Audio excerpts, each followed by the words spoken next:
Colombia's Navy recently seized over 1,400 tons of narcotics in a multinational operation, uncovering a new cross-Pacific trafficking route.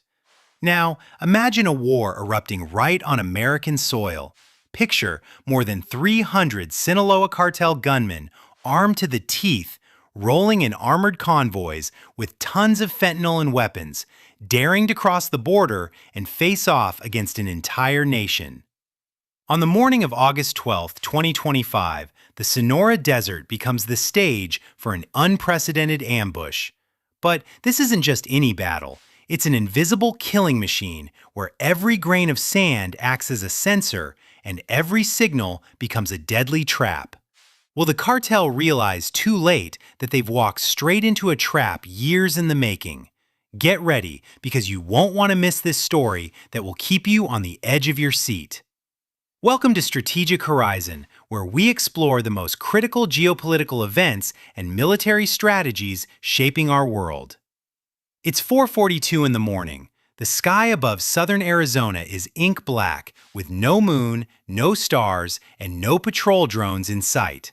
Along the edge of the Sonora Desert, just under 2 kilometers from the Mexican border, a massive convoy creeps silently through the Sierra El Panicate Pass. This once hidden route, a natural corridor for drug smuggling, has now been transformed into a temporary invasion passage.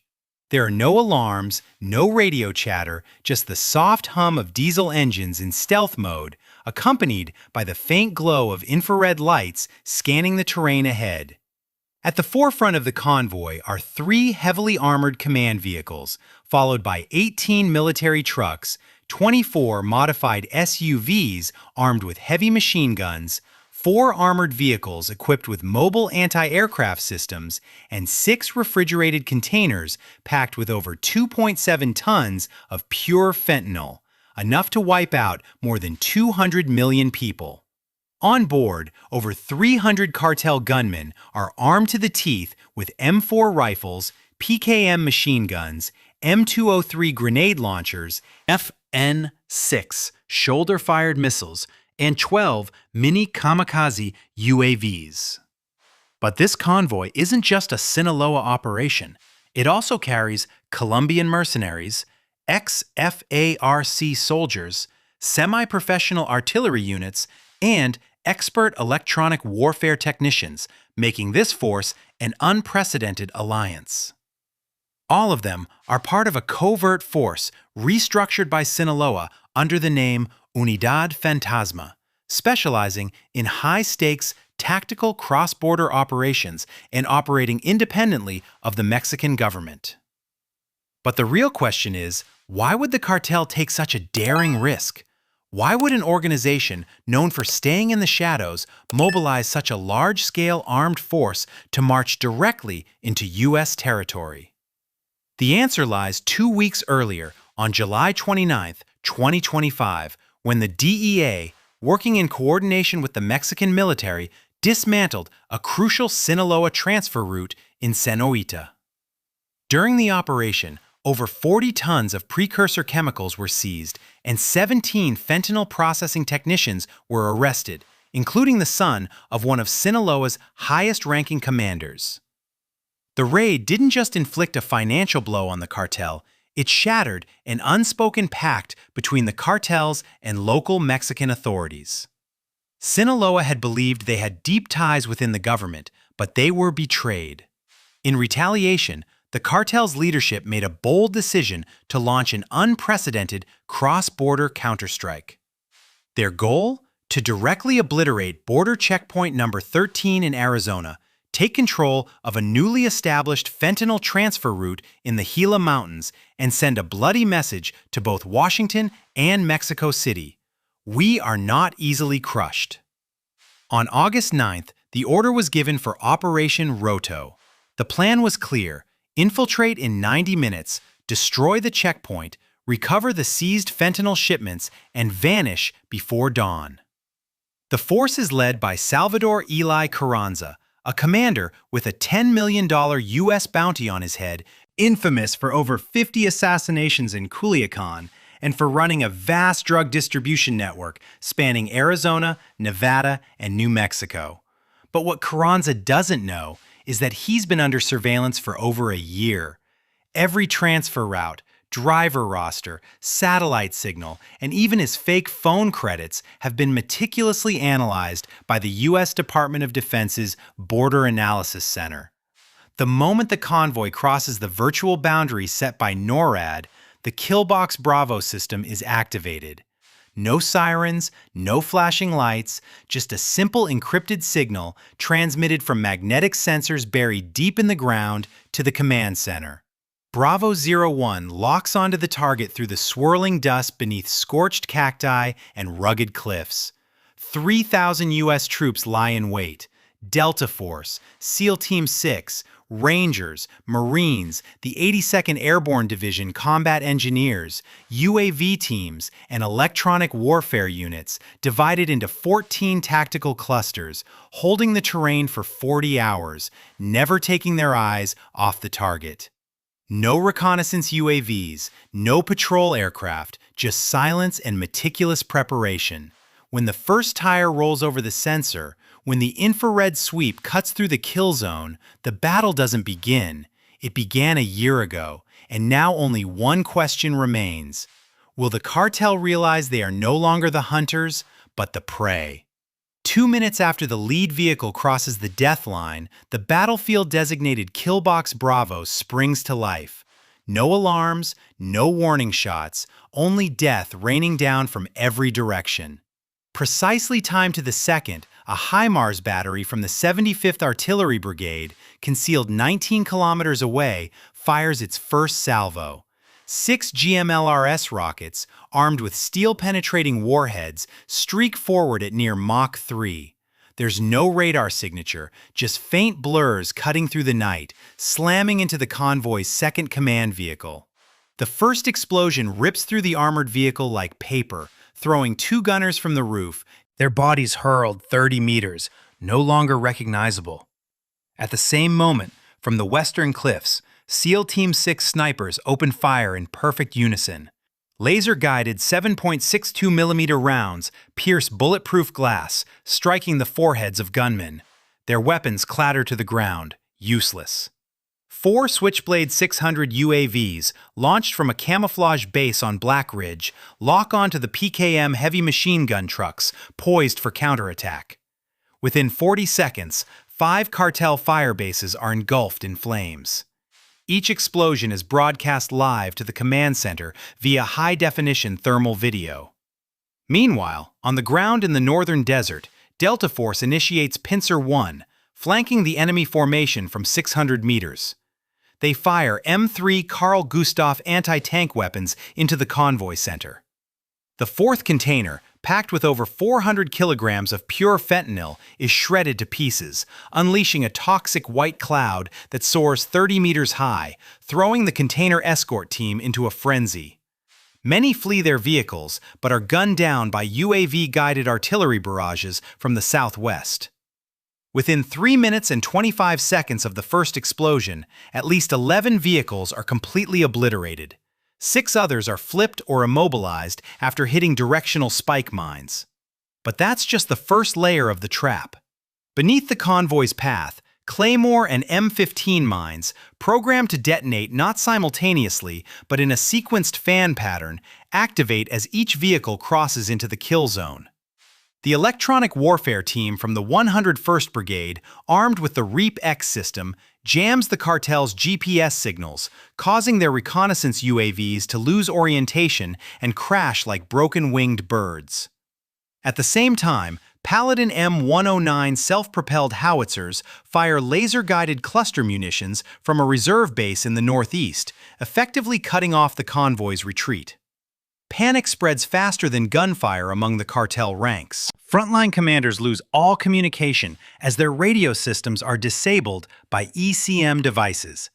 A gunman climbs onto a heavy machine gun turret to fight back, but is swiftly taken out by a .50 caliber sniper round from 1,200 meters, piercing his helmet. Inside the command vehicle, Salvador Eli Carranza struggles to coordinate a response, but his private satellite link is blocked by jamming equipment from Fort Huachuca. No maps, no orders, no escape. It's 4:44 in the morning. Carranza doesn't know that his final command, break the encirclement, has been intercepted and relayed to Special Forces to initiate Phase 2. Within 7 minutes and 50 seconds, over 1/3 of the convoy is annihilated. A surviving witness later testifies that from the back seat he saw comrades shot, containers explode, and vehicles burning like fireworks in the dark. Not a single U.S. soldier appears, not a single voice is heard. Only fire, smoke, and programmed silence descend like an unyielding verdict. This isn't a firefight, it's a tactical execution. And the cartel, once feared across northern Mexico, is now hunted in silence like a beast cornered with nowhere to run. It's 4:52 in the morning. As smoke still hangs thick over the wreckage and fentanyl containers smolder beneath the searing desert sand, a second wave of destruction silently consumes the battlefield. Not with artillery, not with missiles, but with numbers, signals, and silent lines of code that dismantle everything. The cartel commanders, seasoned in countering UAVs and snipers, have never faced an enemy they cannot see. Campaign-level electronic warfare, executed by the 3rd Battalion, 75th Digital Warfare Brigade in coordination with NSA and DIA signal intelligence teams. When the REAP-X system is activated from an underground command post in Tucson, the battlefield transforms into a maze of radio waves. Satellite signals are spoofed. GPS is jammed at a micro level. The cartel's radios begin transmitting false signals. Alpha Unit believes they're heading west, but are actually 800 meters east. A logistics security team, attempting to retreat to safe coordinates, walks directly into a waiting Claymore minefield. No orders are given, no one knows where they are. Meanwhile, U.S. Special Forces intercept real-time audio data, tracking every call and filtering signals by voice. A mid-level commander is identified by his Sinaloa accent, and within 40 seconds, an unarmed Ghost X UAV hovers above, directing artillery to his makeshift command vehicle. Every cartel movement is tracked, not by eyes, but by body heat, radio frequencies, and ground vibrations from footsteps. On Black Mesa, 2 ASA mini radar systems continuously scan the combat zone, measuring engine noise oscillations and weapon firing frequencies to identify who's resisting and where. Every cartel reaction, raising a gun, opening a door, changing direction, is instantly converted into coordinates. These coordinates, updated every second, are relayed to artillery units 14 kilometers away, where Paladin M109 and HIMARS batteries fire without pause. But the fatal blow doesn't come from the ground. It comes from the silent sky. At low altitude, 4 Phoenix X UAVs, cutting-edge tactical drones developed by Lockheed, have been circling in a spiral pattern since 3:30 in the morning.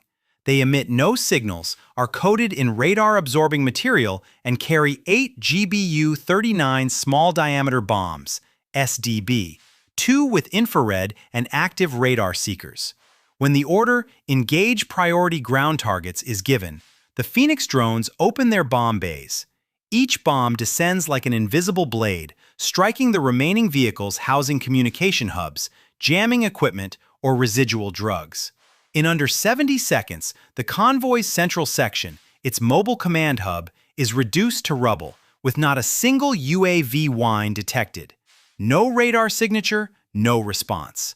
Meanwhile, on the southwest flank, the cartel's final escape route is cut off as a group of 4 vehicles attempts to flee the kill zone, racing toward the Gila Mountains using backup GPS signals. What they don't realize is that those GPS signals are fake, generated by the MWK-11 spoofing system from hidden stations along Highway 85. The convoy believes they're heading toward Mexico, but they're actually driving straight into a pre-programmed virtual death bay. 3 minutes later, all 4 vehicles are obliterated by Switchblade 600 UAVs striking from above.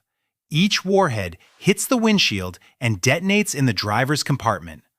All of this happens while U.S. Special Forces remain invisible, never leaving their positions, never leaving a footprint in the sand. Only fire, smoke, and a central data system tracking the targets.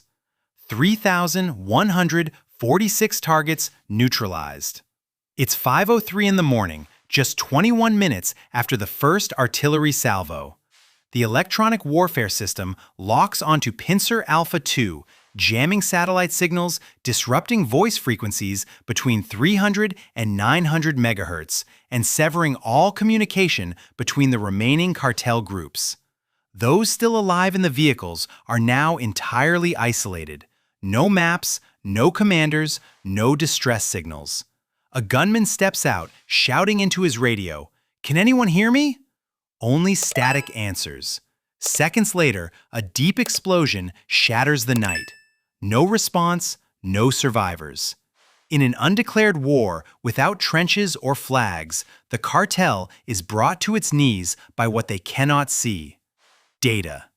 And that's a weapon they cannot fight. Not because the United States is bigger, not because it's stronger, but because the cartel stepped into a battlefield where every grain of sand is listening, every radio wave is monitored, and every decision was anticipated months in advance. When they crossed the border, they thought they were the hunters, but now they are prey, caught by an invisible blade sharpened by intelligence, technology, and the deadly silence of precision. When the bulk of the cartel's convoy had been reduced to smoldering heaps of metal, communications severed, drones shot down, and the gunmen disoriented, a new, compact, silent, and deadly shadow began to rise from behind.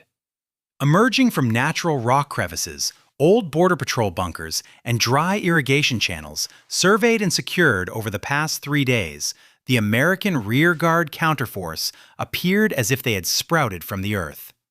These were units from the 82nd Airborne Division, coordinated with MARSOC and Delta teams, a combined force of over 900 warriors split into fan-shaped enveloping squads.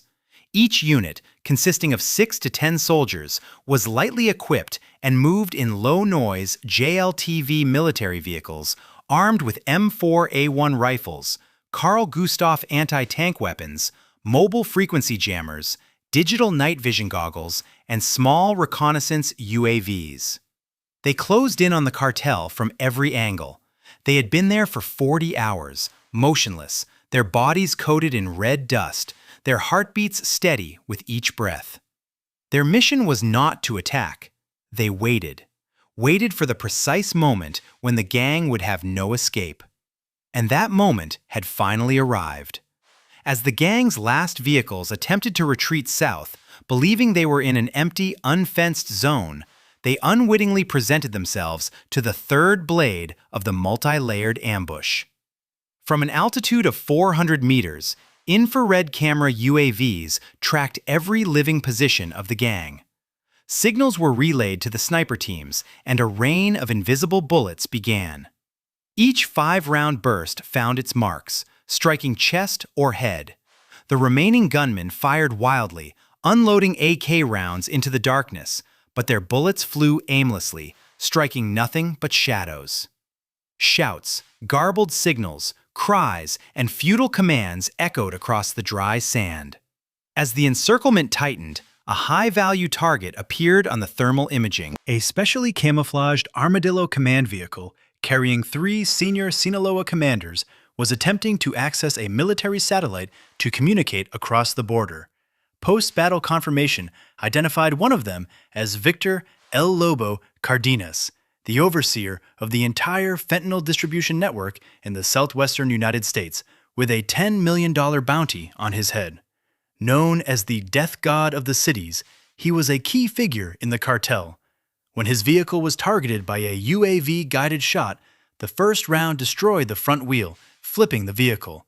12 minutes later, U.S. forces moved in, neutralized the escort team, and captured El Lobo alive, along with 2 encrypted SSDs containing maps and distribution routes for Tucson, Phoenix, Los Angeles, and Dallas. The drives also contained lists of temporary transfer points and the names of 7 Mexican officials suspected of involvement in regional protection rackets. It was 5:41 in the morning. Just over an hour after the first shot, the encirclement was complete. Not a single gang member escaped. Those who tried to flee were either captured or fell. Some gunmen surrendered, dropping their weapons, while others played dead, only to be detected by heart rate sensor UAVs. Not a single U.S. soldier was lost. Not a single bullet missed its mark. Everything unfolded like a symphony of destruction, silent, coordinated, and flawless. In the Sonora Desert, only one sound pierced the stillness: the rotor blades of a CH-47 Chinook helicopter carrying Victor Cardenas and the drives to a covert base in Yuma. He said nothing. He didn't resist, but his panicked eyes, fixated on the smoldering battlefield below, told a story of defeat. The battle wasn't just over, it had never been his to begin with. It was 6:15 in the morning. As the sun rose over the eastern edge of the Sonora Desert, the battlefield fell into an eerie silence. No more gunfire, no more engines, only black smoke spiraling from twisted, armored wrecks and the acrid stench of burning oil, rubber, and blood. In 93 minutes, the entire armed force of the Sinaloa Cartel, over 300 gunmen, 46 modified military vehicles, 6 fentanyl containers, and 3 regional commanders, was completely wiped out in an unprecedented operation on U.S. soil. There were no U.S. losses, no celebrations, no victory proclamations, only a brief Pentagon statement at 8 in the morning. But on social media, the first images began to spread. Columns of black smoke rising hundreds of meters behind border checkpoint number 13. Charred vehicle wrecks scattered across 3 kilometers of rocky terrain, and one striking photo. A U.S. soldier knelt beside a 17-year-old surviving gang gunman, his face severely burned, eyes tightly shut, still clutching a bent AK rifle. The soldier gently pried the weapon from his hands, offering his own water bottle in the harsh morning light. Surrounded by blackened wrecks in the relentless dawn, it was the only image that carried a trace of humanity. On the ground, there were no victory flags, only silence. But that silence was not empty. It was a wordless warning to every remaining cartel. The United States didn't need to speak before acting. They could wait, watch, and when the moment came, end it all in 1 hour. The battle in Sonora wasn't just an ambush, it was a declaration, not in words, but in silence.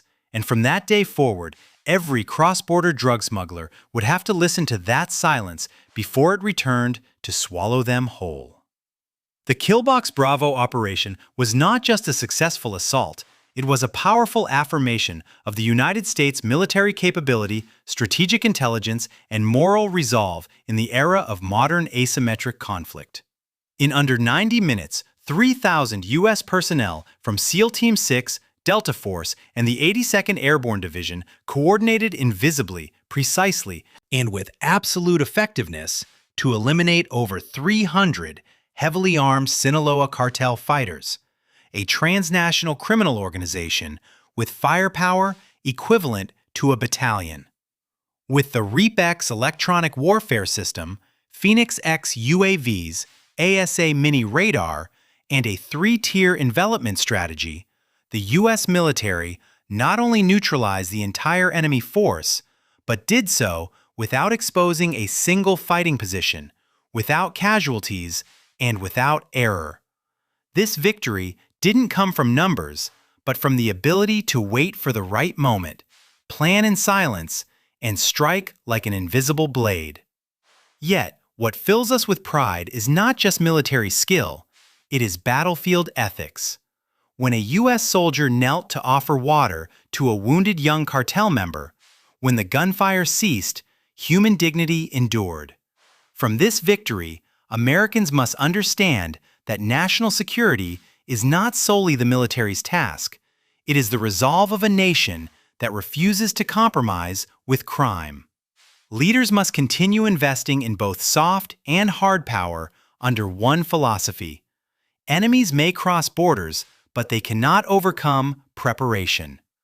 The Killbox Bravo operation in the Sonora Desert teaches us that preparation and technology can turn a major threat into defeat in an instant.